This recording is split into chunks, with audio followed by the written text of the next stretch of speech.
Thank you. Thank you, Ryan. Good evening. It's great to be here. First of all, thanks for taking time on a weekday to come and join us. Not able to hear me? Okay, so I think there's a lot of things that have happened since we had this meeting last time. KX has gone private with TA. We also merged with our colleagues of OneTick are here today. So we are kind of expanding the company, but also I think we have a lot of people from, we're bringing the core KX back as a software company. You'll see that some of the folks like Jeffrey is here, who is bringing back the book on Q4 models updated for KDB-X. Is coming soon. It's complete, and Jeffrey is going to also talk about some of the things he's going to do. The other thing is, I think I wanted to start with the core principles what KX was built on.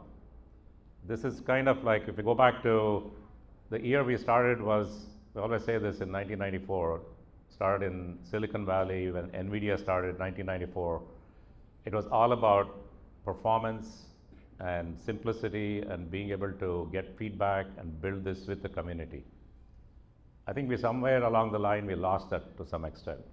And I think if you see what we've done in the past year is really to work with all of you on shaping what we believe is really the true next generation KDB+. It's not just a product. I think about it like an iPhone moment. It's a fully integrated, we'll talk about what outcomes it can. So if you look at some of the things here, I think I take pride in terms of not only the performance is a promise, we want to build it with you. Time is intelligence, whether it's historical and bringing everything we do is focused on it, and listening and adopting and evolving. I hope we have done that and we continue to do that. And then at the end of the day, I think the world is changing. So we just don't build for humans. Now you're all leveraging AI, agents and others. So we want to make sure that what we're building is also helping you to take advantage of AI. So that's some of the themes for today. So what did we say we'll do? Last time when we talked about, these are some of the things we talked about, the 4 themes. One is really accessibility. While we had the best performance, we weren't accessible, first of all. Second is, we didn't have a truly free edition for community to build for commercial purposes. We always had something proprietary and you couldn't use it, you could use it for personal. So that was the first one, and having a great developer experience. Being interoperable and open was another big theme for us.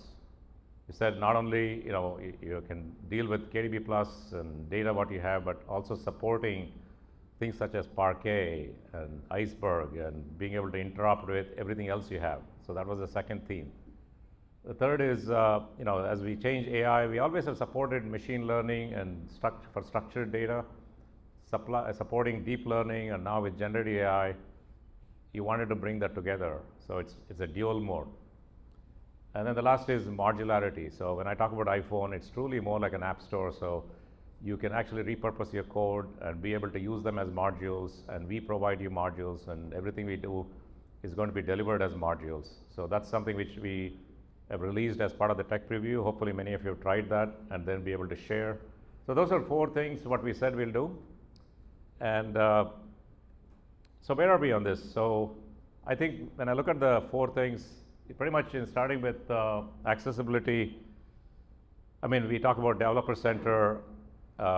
Hopefully you tried out the KDB-X preview last few weeks, and I personally have used it. One of our evangelists said that, and she tried it out once. She said she almost cried because she couldn't believe that it took 2 minutes or whatever to get it done, to get to value. So it's kind of like, I don't want all of you to cry, but I hope it gives you ability to do things what you want to do very quickly. Then there's the other thing is free. I think I'll talk a little bit about that, what is included in the free, but I think we wanted to make that happen. So, and then I think the last, free academic courses. We also have introduced an academic program.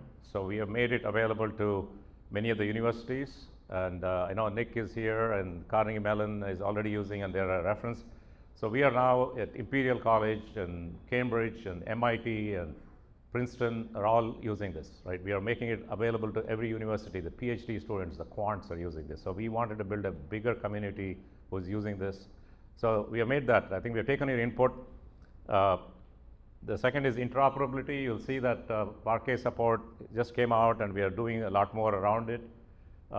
Supporting things like open format is one, but being able to provide you Python was already there, and we have integrated natively. It's not a separate PyKX, it's natively integrated into it. So we provide SQL, and some of the things you'll see today when later on some of the demos, the technical stuff, we'll kind of get a view of it. Then the third is AI functionality. I'm really thinking that it's not just about AI washing.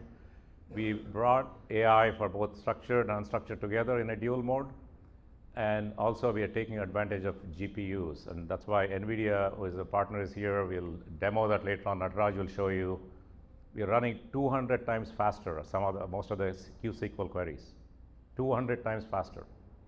And you can do as-of joins. You know, if you're end of day, if you're running this thing, and some customers are saying it takes several hours. We can do it. If you start at 4 o'clock, you'll be done by 5. You can review your next day things.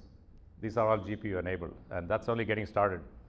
And then I think the modularity is one which I would say, you know, we are getting initial feedback, but again, everything is a module management, app store construct. So that's something which I think many of you would ask for. So hopefully, you know, we've delivered something what you wanted. And so those are some of the things. As I said, the community edition, what it includes is something here. I mean, you'll see that we have made it 16 gig. It has all the capabilities. Nothing has been taken away from it.